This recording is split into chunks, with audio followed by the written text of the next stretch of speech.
मंडळी पाहायला सुरुवात केली 85 आवाज. 85 आवाज मध्ये आपलं स्वागत.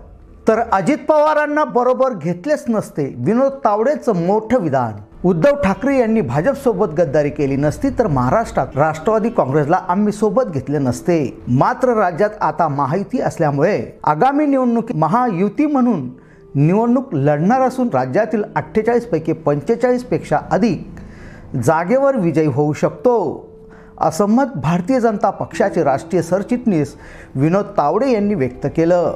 भारतीय जनता पक्षाच्या प्रदेश कार्यकारिणीच्या बैठकीच्या निमित्ताने तावडे नागपुरात आले असता ते प्रसार माध्यमांशी बोलत होते. नरेंद्र मोदी यांच्या नेतृत्वाखाली शिवसेना भाजप युतीचे सर्वाधिक उमेदवार निवडून आले होते. मात्र उद्धव ठाकरे यांनी आमच्या सोबत गद्दारी केल्यामुळे एकनाथ शिंदे त्यातून बाहेर पडले.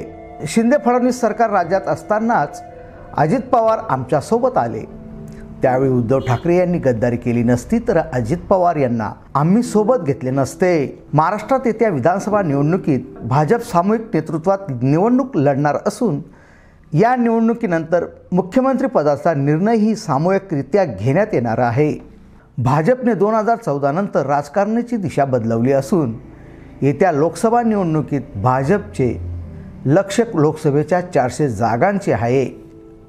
इंडिया आघाडी तयार झाली नसती, मात्र काँग्रेसच्या हेकेखोर भूमिकेमुळे त्यांच्यामध्ये फूट पडली आहे. येत्या लोकसभा निवडणुकीत आघाडीतील सहकारी स्वतंत्रपणे निवडणूक लढण्याच्या मानसिकतेत आहे.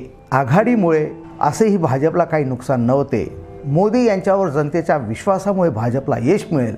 दाक्षिणात्य राज्यावर आम्ही जास्त लक्ष केंद्रित केले आहे. कर्नाटक, आंध्र आणि तेलंगणामध्ये भाजपच्या जागा वाढतील. तामिळनाडूमध्ये युती झाली तर त्या ठिकाणी आम्हाला यश मिळेल असा विश्वास त्यांनी व्यक्त केला. ब्युरो रिपोर्ट 85 आवाज.